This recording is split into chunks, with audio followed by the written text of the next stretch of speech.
Clem didn't have a fancy rod. He didn't even have a boat, but he could really use that prize, a $100 note. See, times were tough out in Raisin Arm, a dream to win $100.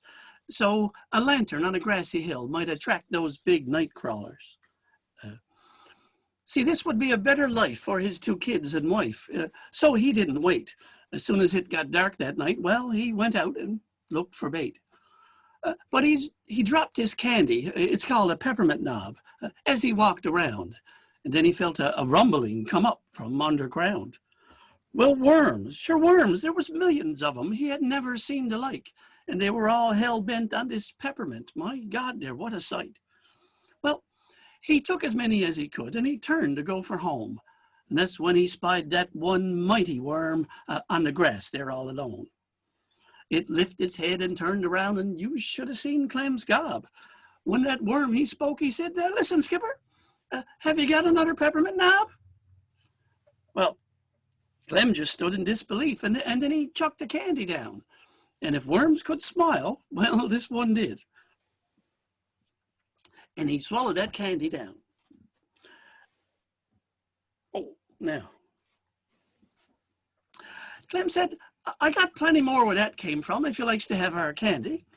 And if worms could smile, that's right, this one did. He said, yes, Skipper, that'd be dandy. So he hopped in Clem's can and away they ran. He left all the other worms that night. He figured, boys, a talking worm might make the big fish bite. He fed them scraps from supper time and some peppermint knobs he bought. And in the evening, they'd sit and chat, Clem and this worm he caught. He called him Mighty Jim the Worm, and they discussed everything, including weather. He said, you worms are male and female now. How long you been together? Sometimes he gave him a bit of rum or his wife's molasses cake. And Jim, he grew until you couldn't tell, was he worm or was he snake? And finally, the day arrived for the fishing competition. But Clem now, he had second thoughts about Jim's kamikaze mission. See, for him to stab that worm with hooks so hungry fish could chew it, well, this was his friend, this was Mighty Jim, and he couldn't do it. So Jim spoke he said, listen, Skipper, your family's on the line. Just let me wrap around that hook and toss me. I'll be fine. Well, what a friend this worm had been to give his life just so. Old Clem himself, well, fought back a tear as Jim sank down deep below. You know, they came from all around the world to fish in Bonavista Bay. There was merchants up from China shore. They even made their way. In every size and shape of fish were caught. That contest nearly at an end. And Clem had sat, well, with neither bite, and worse, he drowned his friend. But then that bobber, well, it bobbed a bit, but no, it was only just a wave. His dream was gone, his prize was lost, sure nothing could be saved. But then that bobber disappeared. No, maybe sunstroke from the heat. But then there was some awful jerk, pulled Clem right off his feet.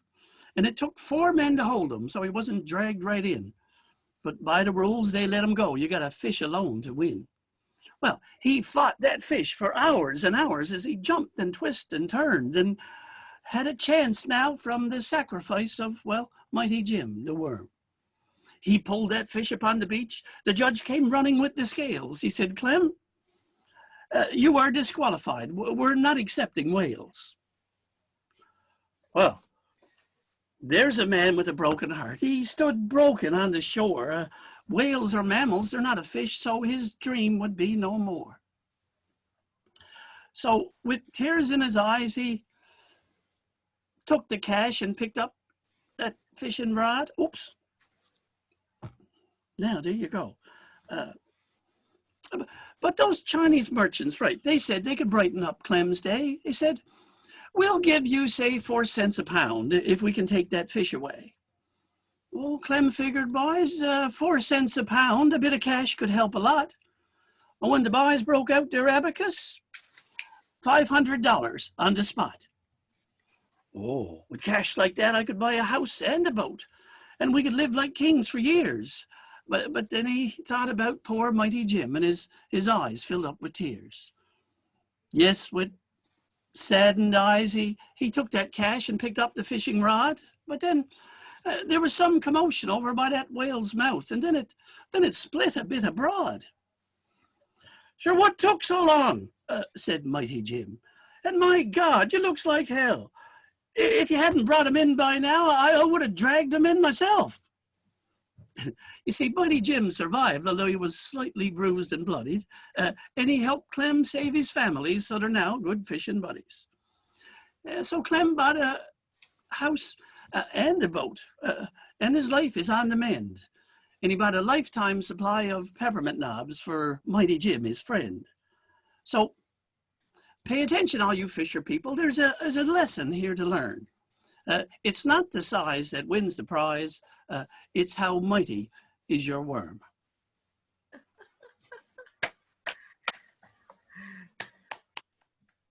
Thank you, guys. I got to work on memorizing the whole thing. Thank you. Oh, that was great. It's all right. That's great. Thank you. So I started with the smallest creature offered in story today, the worm. I started with that one.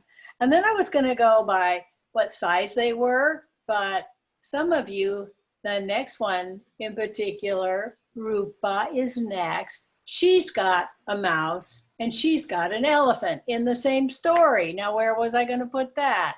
So that took care of that as the hostess. Can't do it that way. So we've just got them all over. So we welcome Rupa. Now she's been a docent at the Asian Art Museum now for 2 years. And that's a marvelous place to learn and present stories. And yeah, as you teach, you learn. She's been expanding to having more personal stories, and including her childhood in India and those stories. Today's story is an original story that was written originally in Sanskrit, and now it's in 50 languages. It's an ancient Indian story called The Mice and the Elephants. Rupa, we welcome you to Storytell. You're muted.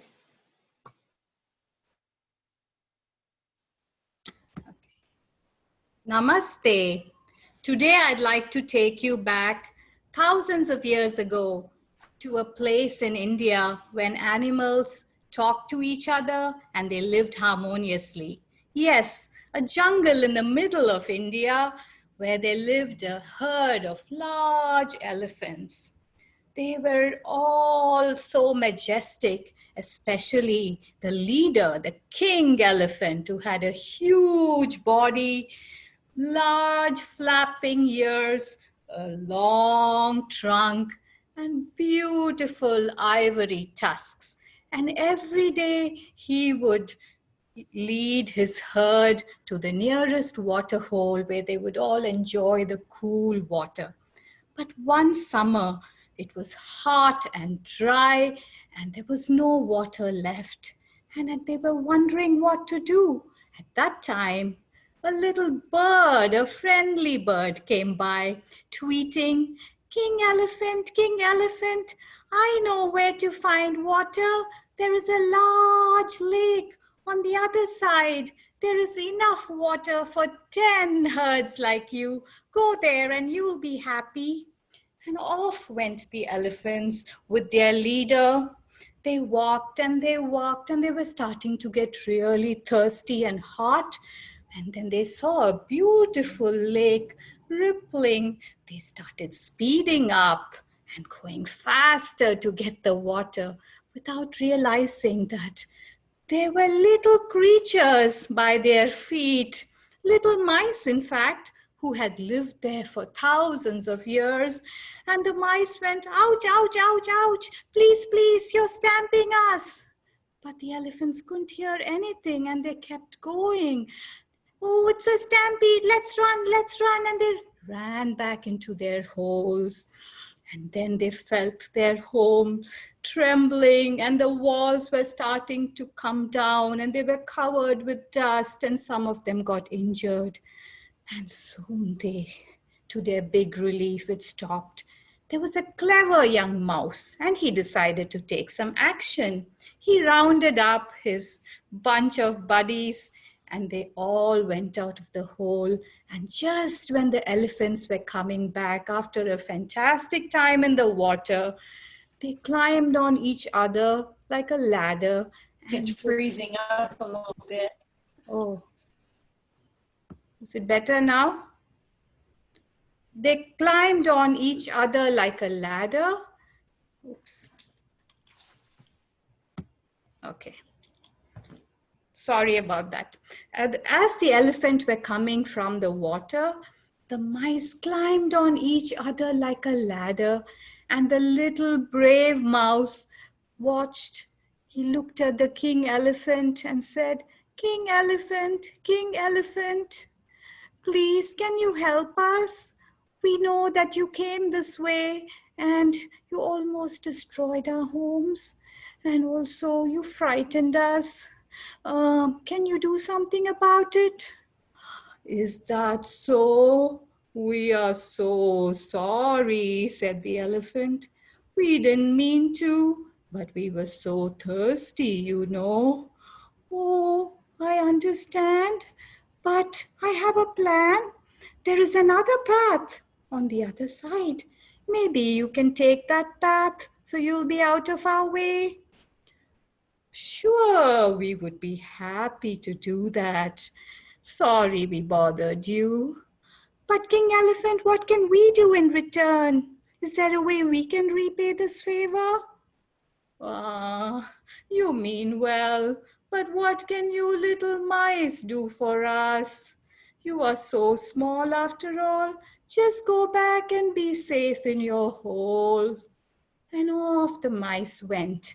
And every day, the elephants would come to the new lake and would enjoy themselves.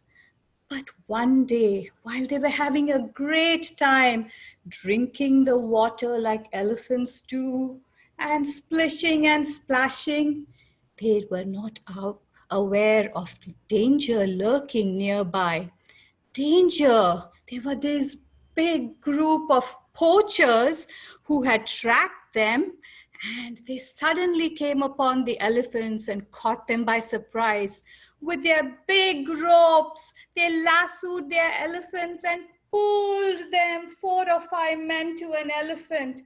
And they pulled and pulled and pulled, and they tied them up to the nearby large trees. And the other elephants stood and didn't know what to do because 3 of their best, including the king elephant, had been caught. Ha ha ha ha ha, said the poachers. What a stash! Look at those beautiful tusks. We are going to be very rich soon. Let's come back tomorrow morning with our knives and finish the job. And off they went home.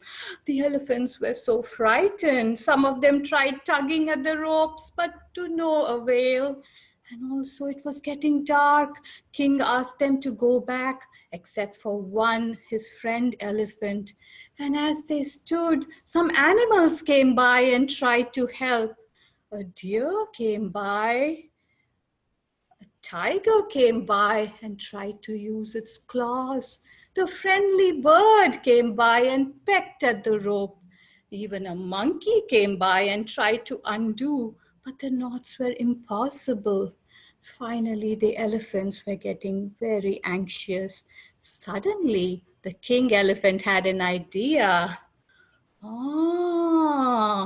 What about those mice? Remember the one who promised to help us? Friend, please go back and see if he can come. Off went the big friend elephant. It was dark and the mice had gone to sleep. So he went and knocked on the mouse hole with his trunk, and out came a mouse, very sleepy, but he was that bright young mouse. And the elephant explained the situation, and he was so anxious. And the mouse said, "Don't worry, we can help. Give me a few seconds. I'm going to round up my friends and we'll come to your rescue." and he summoned a dozen of his best, bravest mice, and they all climbed up the back of the elephant, and they went towards the trees. And as soon as they got there, the mouse immediately planned the whole thing. He's assigned 4 of his best to each of the elephants. And in the moonlight, they started working with their sharp teeth. They went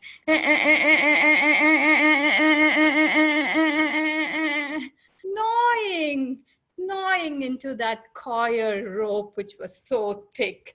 And soon they were just working so hard and diligently. They worked through the night, and by dawn, they had chewed through all those ropes, and the elephants were released. And they were tired, but so happy that they could have helped their friends. The elephants, of course, were so grateful. Thank you, thank you. You have saved our lives. What can we do for you? We underestimated you. Oh, not at all, said the mouse.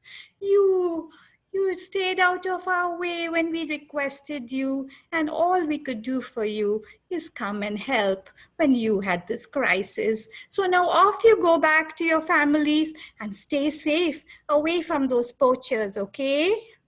And so they all went back to their homes. And remember that friendly bird? That bird had been watching this whole thing. And the next day, the bird flew all over the jungle, singing the praises of the tiny little mice who had come to the rescue of the mighty elephants, who had, of course, accommodated them and kept them safe. Namaste. Thank you.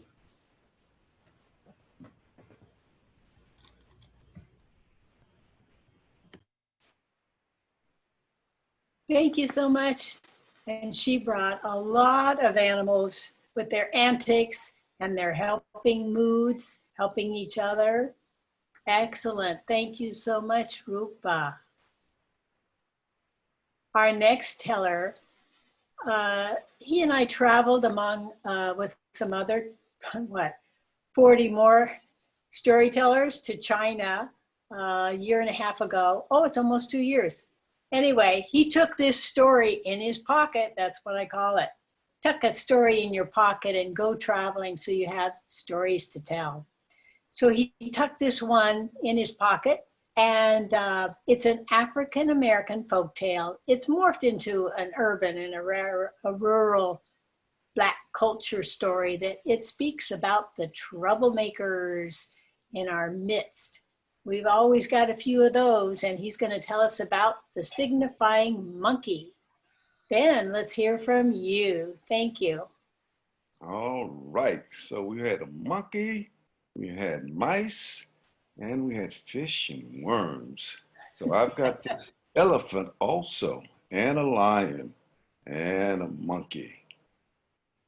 Deep in the jungle, where the tall grass grows, there's a signifying monkey that the world should know. Now the monkey said to the lion one day, "Hey, man, there's a great big elephant down the way. And you know what he's doing, Mr. Lion? He's talking about your family in a most scandalous way." The lion said, "What?" He said, "Yeah, afraid that's right, Mr. Lion. Why, he talked about your mama. He talked about your papa too. And you know what else? He didn't really show too much respect for you." Now, Mr. Lion, you weren't there. And I sure am glad, because the way he talked about your family, it even made me mad. And the lion, he was really upset. He said, "Well, I'm gonna fix him. I'm going to tear that elephant from limb to limb, and he shook the jungle with a mighty roar. Roar! And he shot through the jungle like a bullet from a 44. Now, he found the elephant where the tall grass grows.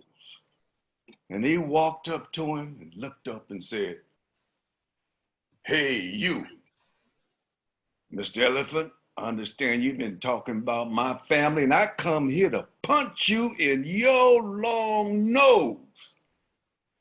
Now the elephant looked down at him in surprise, and he said, "You little pussycat, you better run on home and pick on somebody your own size." But the lion didn't listen, and he made a pass. The elephant, bam, knocked him down in the grass. The lion roared and sprung from the ground. And people, let me tell you, that's when that elephant really went to town.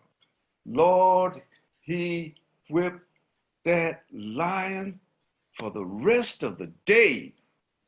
And I still don't understand how that lion got away. But he did. And he dragged on off, more dead than alive. And he run into the monkey, and that's when that monkey started his signifying jive. He scampered up that tree and looked down and said, "Oh, wee, what is this big old mess I see? Wait a minute, is that you, Mr. Lion?"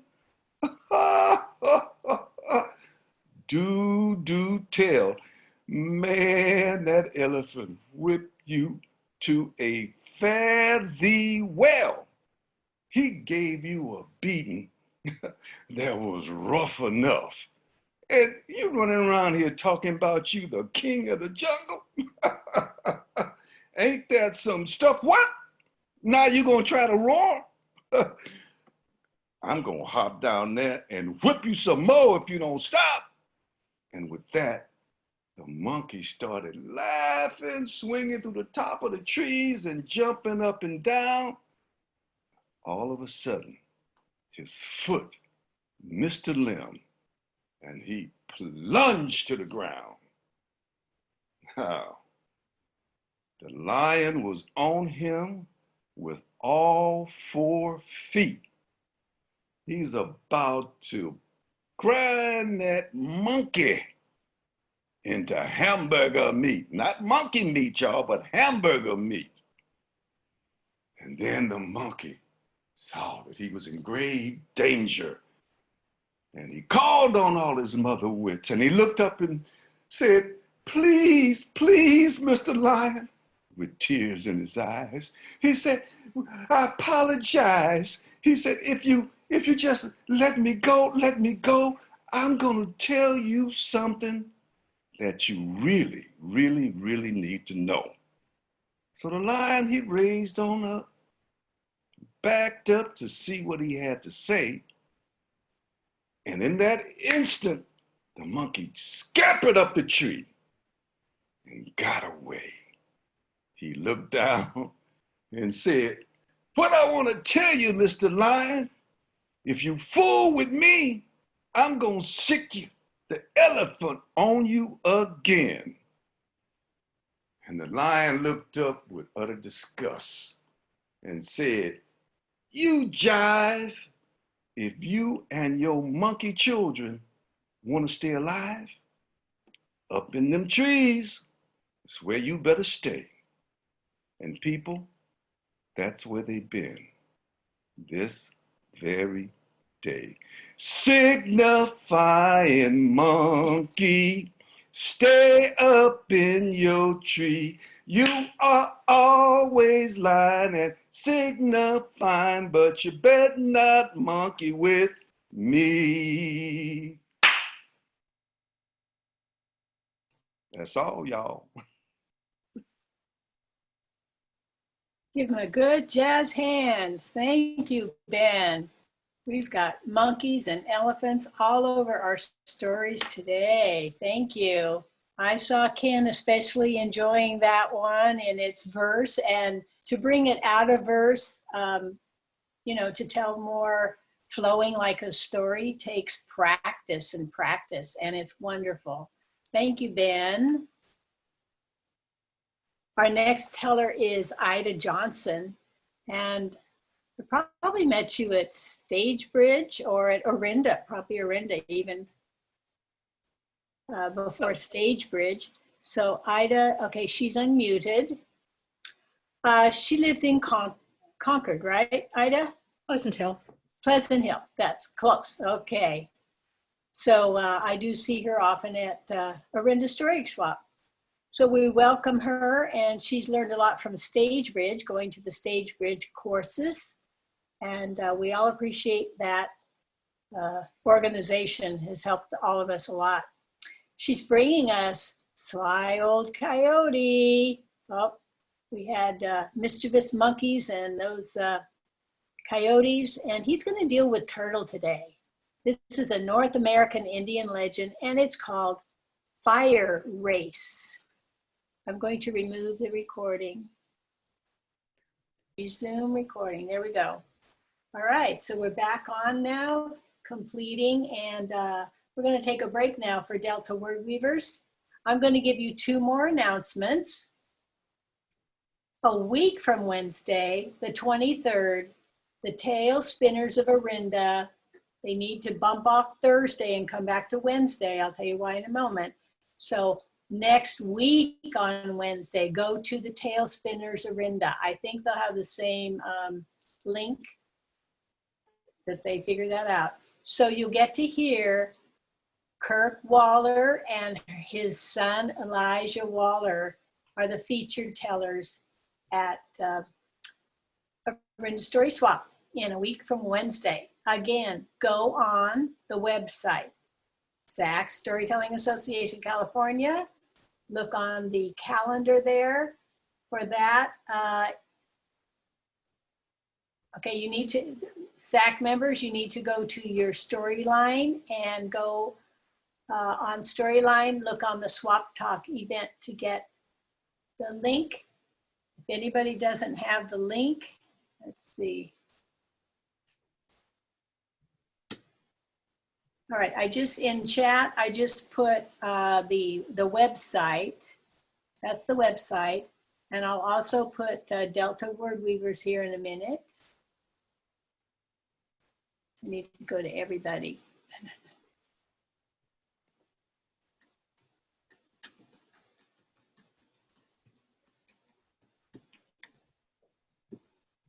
Okay, there's the Delta Wordweavers. If there's anything ahead of time, please, that you need a link for and just cannot find it, you can email Marion at deltawordweavers@att.net to get the links, and I will send out, I have a document with all of the links for 8 story groups that they repeat every time. So I don't mind anytime during the month, ask me for that and you'll have it ahead of time.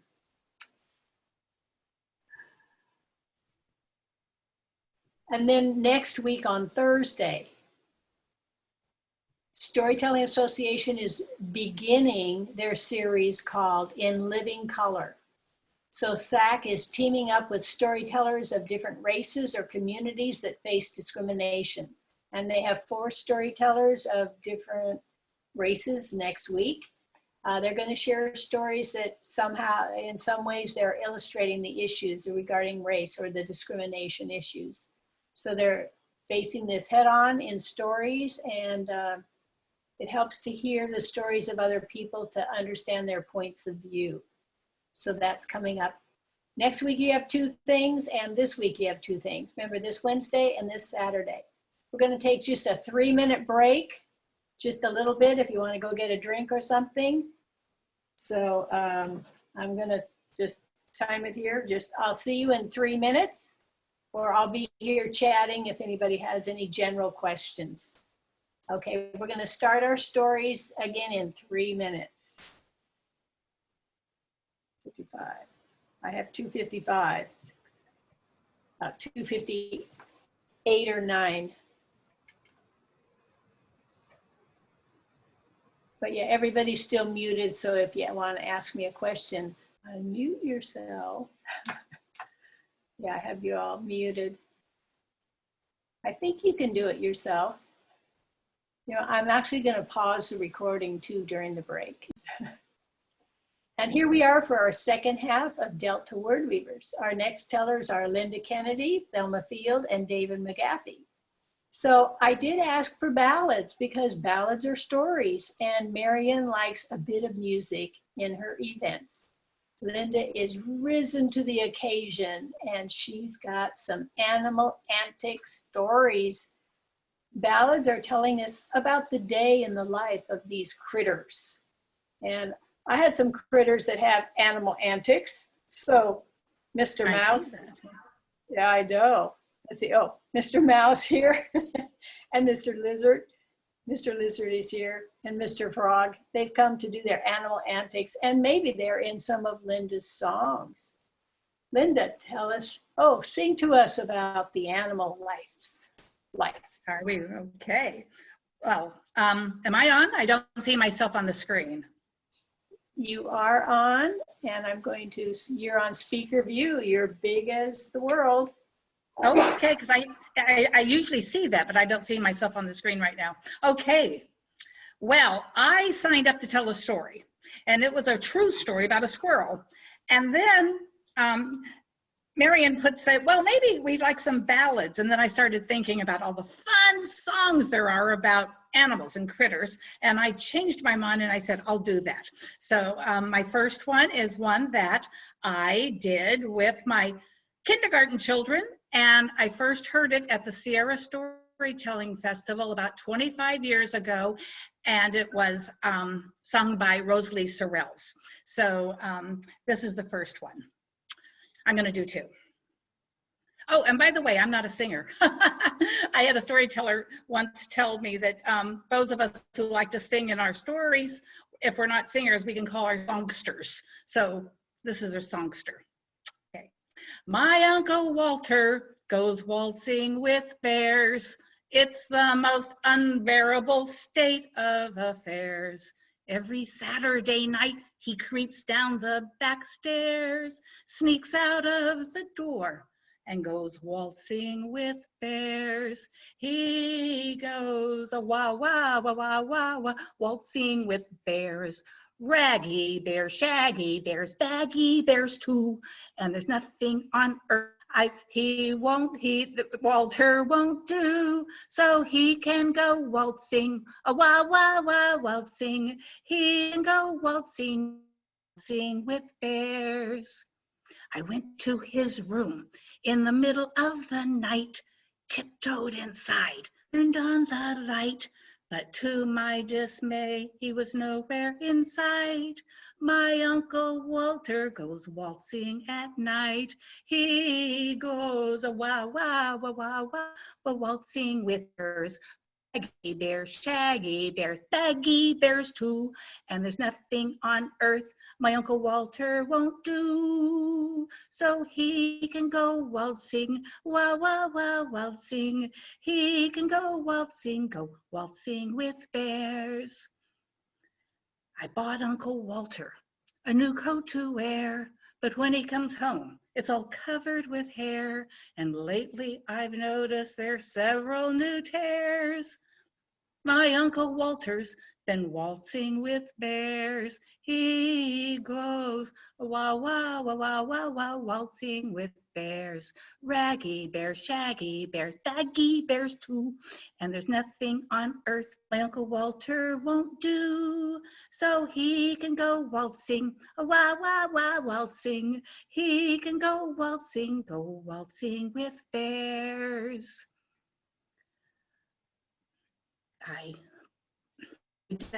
Yes, we did that verse already.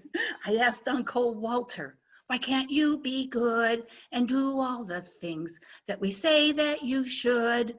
We know you would rather be out in the woods, but we're afraid that we'll lose you. We'll lose you for good. Oh, we begged and we pleaded. Oh, please won't you stay, and managed to keep him at home for a day. But the bears all barged in and they took him away. Now he dances with pandas, we don't understand it, and each bear demands at least one dance a day. He goes wah, wah, wah, wah, wah, wah, waltzing with bears. Raggy bears, shaggy bears, baggy bears too. And there's nothing on earth my Uncle Walter won't do.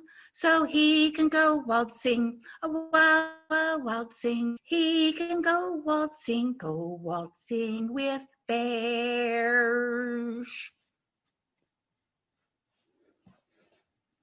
Now that song I sang with my kindergartners, and I taught them the alphabet and sign language. And so when we got to the wah, wah, wah, they held out their little W's and they went wah, wah, wah.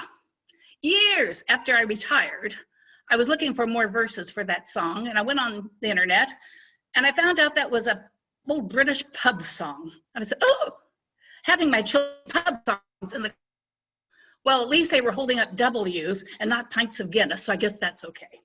So the other song was written by Malvina Reynolds. I don't know if you know her songs. She was probably, I would say, the most well-known for the one that Pete Seeger did, Little Houses on the Hillside, Little Houses Made of Ticky-Tacky. Am I the oldest? Anybody else remember that song? Okay, giving Yes, myself I away. do. He sang that in the, yeah. And Nancy Schimmel is Malvina Reynolds' daughter, and you know her from storytelling.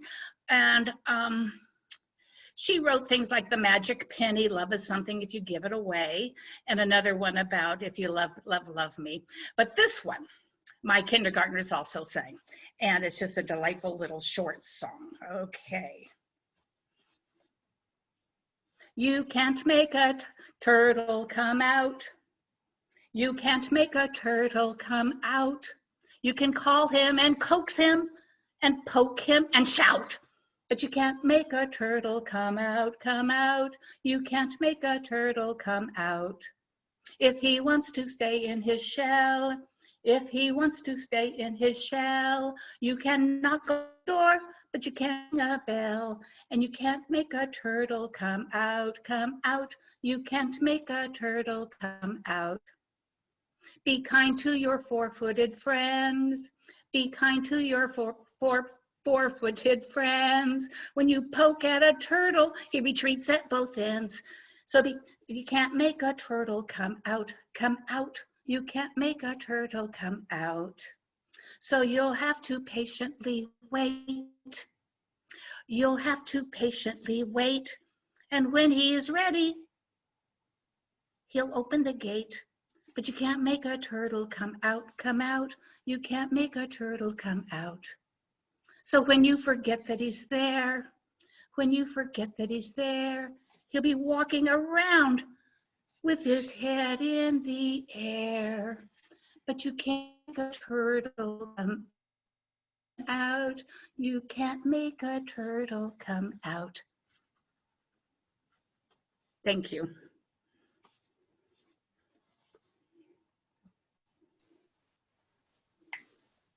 Thank you so much. We appreciate that. It gives a little change to our program, and that's great. Learning about the life of the turtles and the other critters around us.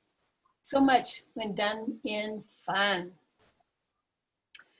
And we're going to fun some more. Let's find out what Frog and Snake are doing. Now, let's see, we got Thelma. I'm going to unmute Thelma. Now, Thelma's on the telephone, but I know her story, and I requested it because she tells it so well. Okay, Thelma, unmute yourself. Whoops, I did Sue's. I'm unmuted. There we go, yes. All right, Thelma, tell us about the frog and the snake. I know they were out there in the fields and they saw each other. Tell us what happened. Okay, I'm going to tell this story in my down home voice. Well, one day I just come for a visit with my friend Council Register, and Council and I were fishing in this small river. He was upstream from me about 100 feet, and I was downstream, fishing away in this little river, and that's when I heard this bubbling, gurgling sound, and I looked out, and there, about 17, 18 feet away from me, was this 7 to 8 foot long rock with its surface like a table, and it was about 1 inch out of the water. And on that rock was the biggest frog I'd ever seen. It was enormous. It was maybe 7, 8 pounds. And I knew I had to tell Council about it. So I dumped my rod and I quietly raced right up that hill to where Council was fishing. And I whispered at him, "Shh, I got to tell you about the biggest frog I've ever done seen." Well, Council said, "Back home where I come from, that's where the biggest frogs are from." No, I bet you 50 cents this is the biggest frog you ever seen." Well, Council always loved to bet, especially a bet with me. So we went quietly down towards the spot where I'd seen the frog, and he looked out at the rock, and he said, "Golly gee, that's the biggest frog I've ever done seen."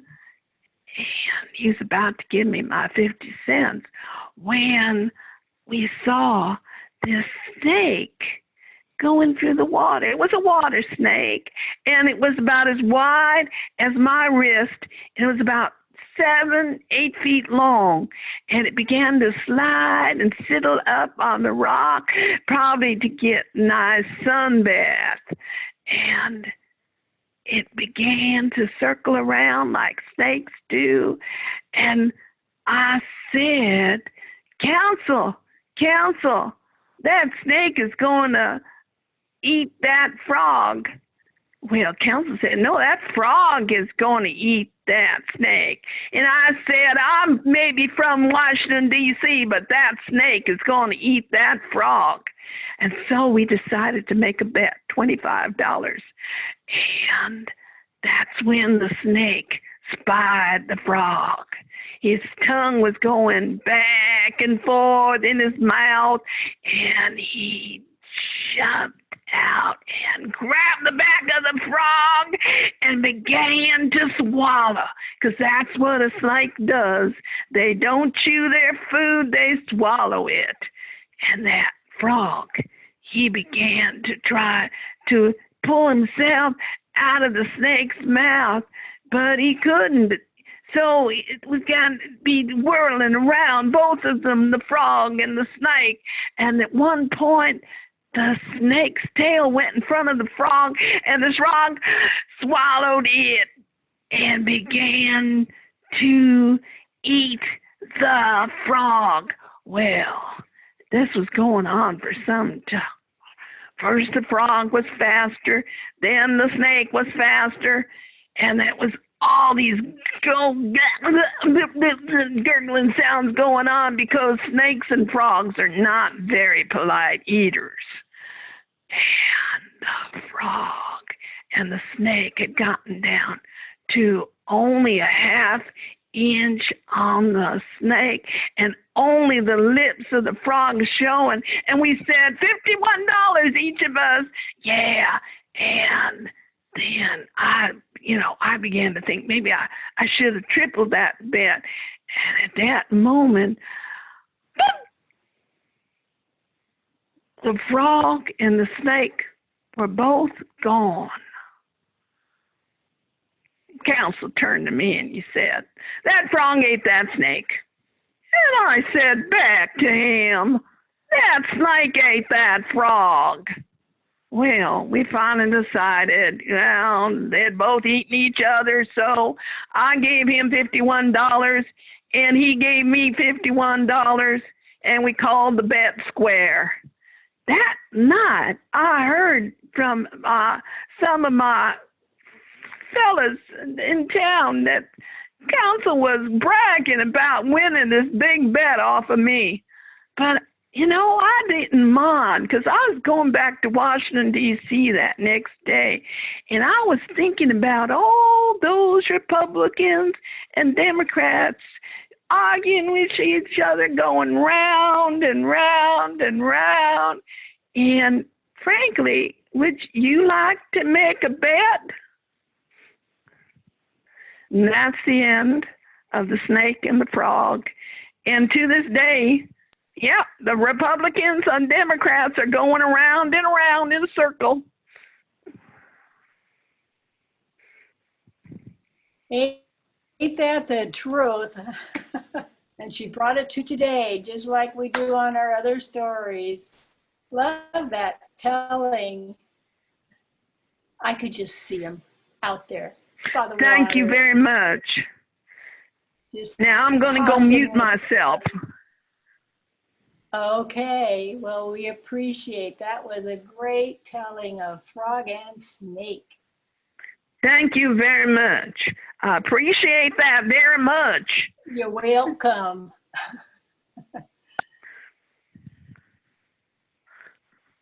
And now we go, we're going to do David McGaffey, and then I have just a couple more announcements, and then we'll be done here. So David is a character. He's traveled all over the world, and he's lived all over the world.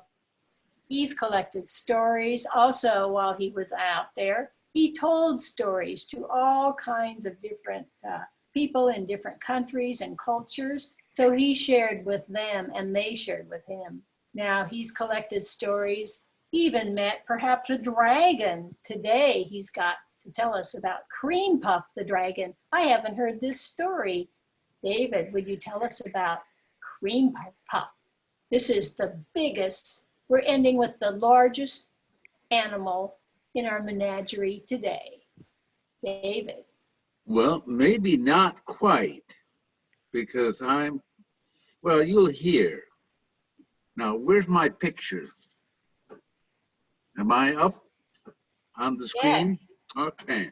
Yes, you are. You know, I hope that this doesn't offend anybody. But as I was listening to these stories, I began to suspect that some of them might have been a little bit exaggerated, maybe not quite true. No. I've never told a story that was not absolutely true. So let me tell you about how my friend Cream Puff found his name. The baby dragon was hungry because he'd just been born, and getting born is hard work. Now, dragons are born knowing a lot of things, but also not knowing a lot of things. And he knew that his mommy was supposed to bring him something called food. I didn't know what food was, but he thought that it might have something to do with fat calves or woolly lambs, or best of all, plump little boys and girls. But he didn't know what a fat lamb was, or a woolly lamb, or a plump little boys and girls. And his mommy didn't bring him any of that food stuff, because having a baby is also hard work. And his mommy had gone to sleep, which is a problem, because when dragons go to sleep, they sleep for 6 months. So this little baby dragon decided to look around and find some food for himself. And he looked, and he was in a huge room that used to have a front but the front was all broken. And it apparently used to have tables and chairs, but all of the tables and chairs were broken. So the floor was covered with broken bits of metal and wood. So he said, maybe that's food. So he ate some of the wood and he said, well, it's not bad, but it's kind of splintery. And so he ate some of the metal and he said, oh, I don't like that. It scratches when it goes down. So he looked around and saw the back of this big room, and it was filled with a set of shelves. One big post in the middle and shelves going off to the side. And on every shelf, there was a little round thing, or some of them were fairly big. And he said, is that food? And so he went and he ate the first one of the little brown things. And it was made of air and sweetness and wonderfulness and absolutely terrificness. And it was gone. And he swallowed every single one on the bottom shelf. And then he reached up and swallowed every single one on the second shelf, but they were different. The one on the bottom was strawberry wonderfulness, and the one on the second shelf was raspberry wonderfulness. And he stretched and he stretched. And of course, dragons get bigger with everything that they eat when they're babies. And he was finally able to reach the third shelf, and that was mint wonderfulness. And he said, oh, I like this food. And he reached up, and of course, now he weighed quite a bit, and he put his claws into that big center post and pulled, and the whole post came down, and all of the shelves made a big V aimed right at his mouth. And there was cream wonderfulness, and there was, oh, I can't even remember all of the flavors, but it was all wonderfulnesses. And he said, oh, this has got to be better than plump heifers and woolly lambs and chubby little boys and girls. This is food. And from now on, I'm going to call myself Food Wonderfulnesses that are on the shelves, the dragon. But that's a fairly long name, and he wasn't sure that people could remember it. So he ate some more, and suddenly a big sign came ripping down from the top. And as he ate that, he saw that written on the sign was the word cream puffs. And he said, oh, that's much shorter. From now on, I will call myself Cream Puff the Dragon. And that's what he's called himself ever since.